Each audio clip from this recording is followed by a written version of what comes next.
collègue. La parole est à Madame Louwagie.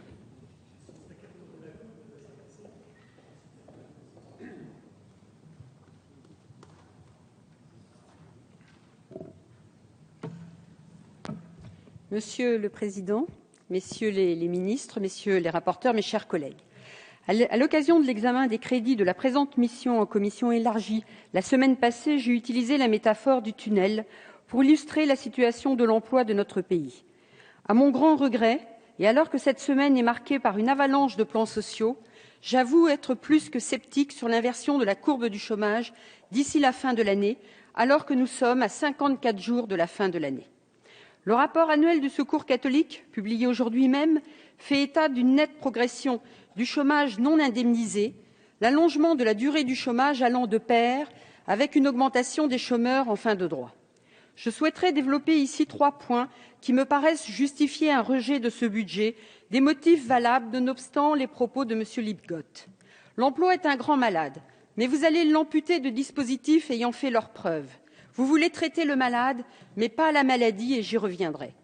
Le premier point est l'amputation du dispositif de l'apprentissage. La relégation au second plan de l'apprentissage est regrettable. Non seulement la suppression des indemnités compensatrices forfaitaires et leur compensation par une nouvelle aide ciblée sur les très petites entreprises pose de nombreuses questions, mais elle s'accompagne par ailleurs d'une considérable restriction de l'accès au crédit d'impôt. Outre des modalités de compensation aléatoires, la lecture des projets annuels de performance et les différents amendements adoptés nous montrent que les chiffres qui nous sont donnés sont soit dépassés, soit peu clairs, ce qui pose la question de la lisibilité.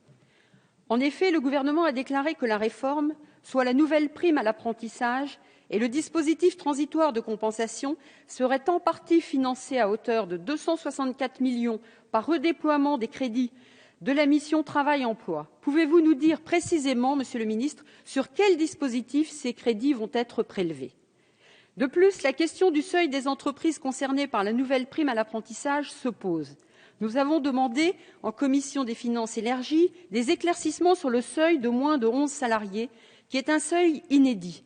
Il semble peu clair dans l'esprit du gouvernement, puisque l'exposé des motifs de l'article 77 retient le seuil de moins de 10 salariés, quand le texte, lui, parle d'un seuil de moins de 11 salariés. L'impact de cette disposition, par ailleurs, sur les PME employant plus de 11 salariés risque d'être défavorable, alors qu'il est communément admis que les entreprises de 11 à 20 salariés sont les principaux viviers en matière d'apprentissage.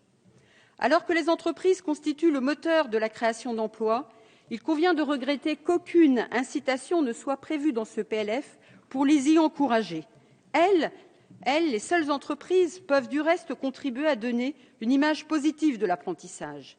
L'épineuse question des charges qui ne les incitent aucunement à embaucher devrait être posée. À partir de là, il apparaît que la volonté du président de la République de porter à 500 000 le nombre d'apprentis d'ici 2017 semble difficilement tenable. Le deuxième point concerne l'amputation des moyens des maisons de l'emploi, et cet élément a déjà été évoqué. La justification du renforcement des effectifs de Pôle emploi ne se justifie que par l'anticipation de mauvais chiffres et de la prochaine gestion administrative du nombre de demandeurs d'emploi. Toutefois, vous faites preuve d'une certaine contradiction, car vous amputez le budget des maisons de l'emploi de 50%, les crédits étant de 40 millions contre 63 millions en 2013. Ce dispositif, qui a été créé en 2005, a fait la preuve de son efficacité dans un grand nombre de territoires, notamment en matière de gestion prévisionnelle des emplois et des compétences. Nous avons pris bonne note de vos réponses, Monsieur le Ministre, en commission élargie, sur une affectation ciblée d'une partie des crédits de la GPEC vers les maisons de l'emploi efficaces, et nous serons vigilants sur cette définition. Le troisième point, c'est cette politique de l'emploi qui est une politique d'accompagnement et non pas une politique d'anticipation. Le reproche majeur qui peut vous être fait est celui de succéder aux événements au lieu de les anticiper, ou plutôt de panser les plaies du malade avec des pansements provisoires. Finalement, force est de constater que le seul levier à votre disposition est celui des contrats aidés dans le secteur non marchand. Or, le coût de ces dispositifs reste élevé. 7 milliards d'euros en 2014, dont 2,5 milliards pour le financement des contrats aidés. En matière de chômage, les chiffres de septembre sont mauvais.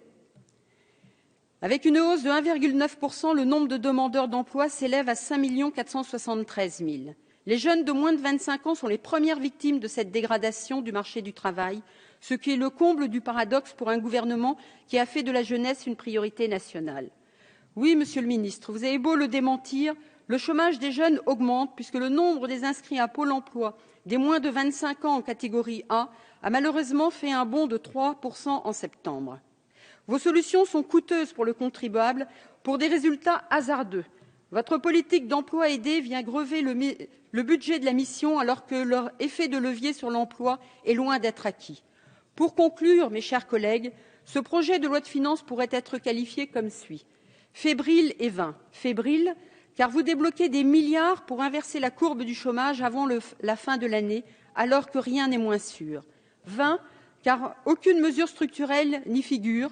Plutôt que de communiquer sur vos promesses de campagne, il serait temps de recentrer le débat sur la compétitivité de nos entreprises et l'attractivité de la France. Dans ces conditions, et comme les plaidoiries les plus courtes sont les plus convaincantes, je terminerai mon propos par la citation d'une de vos références. « Trouver sa place dans la société, c'est d'abord avoir un emploi ». Il s'agit de Lionel Jospin lors de sa déclaration de politique générale le 19 juin 1997. Mais puisque ce PLF ne permet pas d'aboutir à cet objectif, mes chers collègues, nous ne voterons pas ce PLF en l'état. Je vous remercie. Merci, ma chère collègue.